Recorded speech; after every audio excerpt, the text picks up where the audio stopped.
Hello दोस्तों, स्वागत है आपका इस न्यू लेसन में। तो दोस्तों, स्पोकन की सीरीज़ को आगे बढ़ाते हुए आज हम बात करेंगे हैव के बारे में। एक बात मैं आपको बता देता हूं दोस्तों, अगर हम इंग्लिश लैंग्वेज की बात करते हैं तो जो हैव होते हैं उसके कई सारे टाइप्स होते हैं। अगर हम हैव की बात करें तो हम लोग हैव को कभी टाइम वर्ड की तरह यूज़ करते हैं, यानी कि हेल्पिंग वर्ब की तरह यूज़ करते हैं। कभी हम लोग हैव को यूज़ करते हैं पोजेशन के केस में, जैसे मेरे पास कोई चीज़ है। तो कई टाइप्स के हैव होते हैं। आज हम एक हैव की बात करेंगे। ये जो हैव है ये होता है पेयर वर्ड की तरह, यानी कि जब हैव किसी और टाइम वर्ड के साथ मिलके आता है, यानी कि किसी और हेल्पिंग वर्ब के साथ मिलके आता है।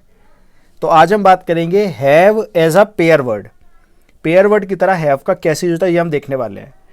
फिर बताता हूँ कई टाइप्स के यूज होते हैं, सब मैं आपको कराऊंगा इस पर्टिकुलर चैनल पर, डोंट वरी, राइट। तो स्टार्ट करने से पहले दोस्तों, अगर अब तक आपने चैनल को सब्सक्राइब नहीं किया है, सब्सक्राइब कर लीजिए, बेल आइकन दबा दीजिए, इससे फर्दर अगर मैं कोई और वीडियो ऐड करूंगा तो आपको उसका नोटिफिकेशन मिल जाएगा। और मैंने एक टेलीग्राम पर चैनल बना दिया है, ये चैनल आप जरूर ज्वाइन कर लीजिएगा। यहाँ पर मैं डेली अपडेट्स आपको देता रहता हूँ। अगर आप टेलीग्राम यूज़ करते हैं तो ज़रूर ज्वाइन करना है इसको, ठीक है। इसके अलावा आप लोग दोस्तों मुझे इंस्टाग्राम पर फॉलो कर सकते हैं। फेसबुक मेरा पेज है शिवा सिंगल एजुकेशन, उसे आप ज़रूर लाइक कर लीजिएगा। सारे लिंक मैंने डिस्क्रिप्शन में नीचे दे दिए हैं, तो वहाँ से आप ज़रूर फॉलो कर लीजिएगा। तो चलिए हम लोग बात करते हैं have as a pair word की। बिल्कुल बेसिक से जानते हैं have as a pair word क्या होता है। इंग्लिश में हैव को एक पेयर वर्ड की तरह हम लोग कैसे यूज करते हैं। देखिए, अगर हम हैव की बात करें दोस्तों, तो जब हम लोग हैव को किसी के साथ जोड़ेंगे तभी तो पेयर बनेगा। पेयर मतलब ही जोड़ा होता है। तो यहाँ पर मैंने देखिए आपको कई टाइप्स के होते हैं वैसे तो, लेकिन मैंने आपको यहाँ पर 4 टाइप के मैंने पेयर वर्ड बताए हैं। पहला हमारा जो होता है वो होता है शुड हैव। शुड के साथ हमने हैव लगाया, शुड हैव बन गया। दूसरा है मे हैव, फिर है माइट हैव और मस्ट हैव। मे, माइट और मस्ट मैंने आपको ऑलरेडी पढ़ा दिया है। जब मैंने आपको फ्यूचर पढ़ाया था मैंने आपको विल पढ़ाया था। आज मैं मे, माइट और मस्ट के साथ हैव लगा के पढ़ाऊंगा। और जब मे, माइट, मस्ट के साथ हैव लग जाता है तो वो एक पेयर वर्ड बन जाता है। तो ये चारों पेयर वर्ड आज हम पढ़ने वाले हैं। और याद रखिएगा, यहाँ पर जब हम इसको पढ़ेंगे तो हम लोग have as a pair word पढ़ रहे होंगे, राइट। तो चलिए स्टार्ट करते हैं। सबसे पहले बात करते हैं शुड हैव के बारे में। कंसेप्ट समझिए आप, कोई भी पेयर वर्ड अगर होता है, चाहे वो शुड हैव हो, मे हैव हो, माइट हैव हो या मस्ट हैव हो, उसका एक ही कंसेप्ट है।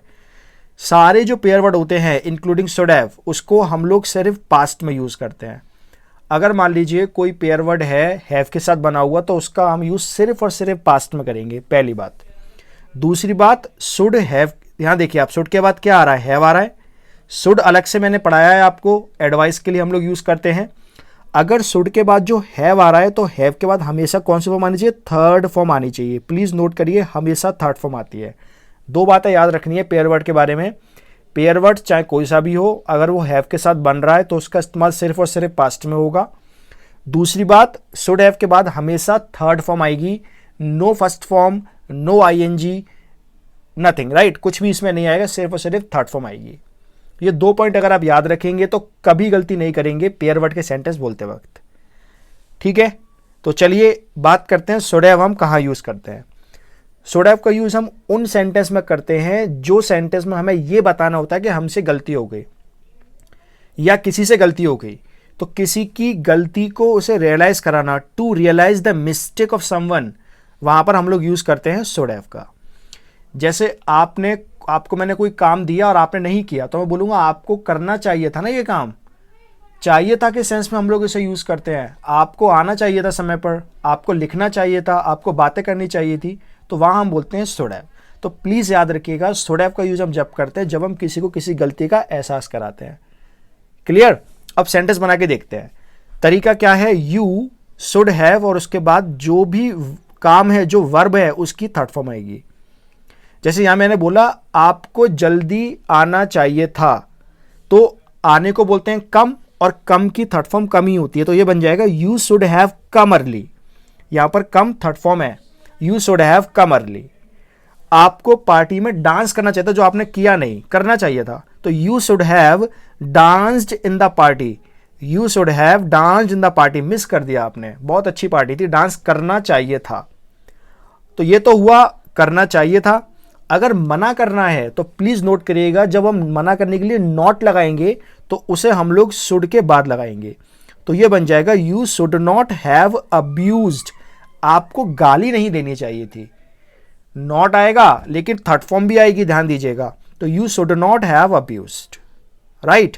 तो you should have come early, you should have dance in the party, you should not have abused. Clear है? ऐसे आप सेंटेंस बना सकते हैं। आप यहां पर यू की जगह ही का भी यूज कर सकते हैं। अब तक समझ में आ गया? तो अब हम बात करते हैं मे, माइट, मस्ट हैव के बारे में। जब भी हम पॉसिबिलिटीज की बात करते हैं, ध्यान दीजिएगा, शुड हैव का यूज करते हैं पास्ट में कोई किसी ने गलती कर दी, उसको उसका एहसास कराना। It can be in positive, it can be in negative as well. लेकिन मे, माइट, मस्ट हैव का हम लोग यूज करते हैं जब भी हम पास्ट की पॉसिबिलिटीज की बात करते हैं, संभावनाओं की बात करते हैं पास्ट में। ठीक है, चलिए। तो अगर मान लीजिए कोई काम है और कोई काम किया गया था, उसके संभावना अगर 100% है तो वहाँ हम बोलेंगे मस्ट हैव।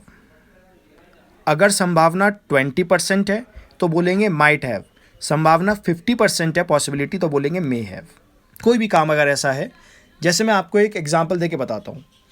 कोई पर्सन जो डेली आता है और उसका दोस्त दोनों आते हैं किसी पर्टिकुलर क्लास में, और उन दोनों में से एक दिन ऐसा हुआ कोई भी नहीं आया। अब कोई तीसरा पूछेगा अच्छा तेरा वो दोस्त आया था? वो कहता मैं खुद नहीं गया था। तो तुझे क्या लगता है आया होगा वो? यहाँ पर वो खुद, उसे खुद नहीं पता आया होगा या नहीं, तो बोलेगा हाँ वो तो डेली जाता है, तो ही मस्ट हैव कम। अगर उसे लगता है वो नहीं जाता तो बोलेगा ही माइट हैव कम या मे हैव कम। क्लियर है? यानी कि पॉसिबिलिटीज बताएगा वो पास्ट में। सेंटेंस बना के देखते हैं कैसे बनेंगे sentence. He may have third form, she might have third form and you must have third form. किसी भी पर्सन के साथ बना सकते हैं, ही के साथ, यू के साथ। अब इसी के बेस पर सेंटेंस बना के देखते हैं। जैसे he may have third form, he ने वॉच को चुराया होगा, तो he may have stolen the watch. अब यहाँ मे आया है तो आप समझ जाइए यहाँ पर 50% पॉसिबिलिटी है। तो हिंदी में अगर मैं बताऊं तो ये होता है शायद। ही ने शायद वॉच को चुराया होगा, he may have stolen the watch. Steal की थर्ड फॉर्म स्टोलन। सी ने तो शायद ही चुराया होगा, या सी ने शायद ही ग्लास को तोड़ा होगा, she might have broken the glass. पता किसी को नहीं है, लेकिन सी का नेचर ऐसा है कि उसने शायद ही उस ग्लास को उससे टूटा हो या कोई चीज चुराई हो। Whatever, we can use anything whatever you want to use, right. समझ, कंसेप्ट समझना है हमें। ठीक है, मस्ट की बात करेंगे तो मस्ट के लिए क्या होगा? Rohit must have gone to the party. Rohit is the party animal, he must have gone to the party. तो यह पॉसिबिलिटीज आप बता सकते हैं। तो ये दोस्तों वो बात थी पूरी, उम्मीद आपको समझ में आया होगा। हमने बात करी have as a pair word के बारे में। हमने इसमें सीखा किस तरह से शुड हैव का यूज होता है, मे हैव का यूज होता है, माइट हैव का यूज होता है और मस्ट हैव का यूज होता है। अगर आपको कोई भी डाउट है तो आप कमेंट में पूछ सकते हैं। अगर आपको वीडियो अच्छा लगा है तो वीडियो को आप जरूर लाइक करिए, आपके जो भी दोस्तों के साथ शेयर कर दीजिए, और चैनल को अगर अब तक आपने सब्सक्राइब नहीं किया है सब्सक्राइब कर लीजिएगा, जिससे फर्दर अगर मैं कोई और वीडियो ऐड करूंगा तो आपको उसका नोटिफिकेशन मिल जाएगा। So that's all about this video. बहुत जल्दी मैं आपको दूसरा वीडियो आपके लिए लेके आऊँगा। टेलीग्राम का मैंने जो चैनल का लिंक है वो डिस्क्रिप्शन दे दिया, उससे आप ज्वाइन कर लीजिएगा। Thank you so much, take care.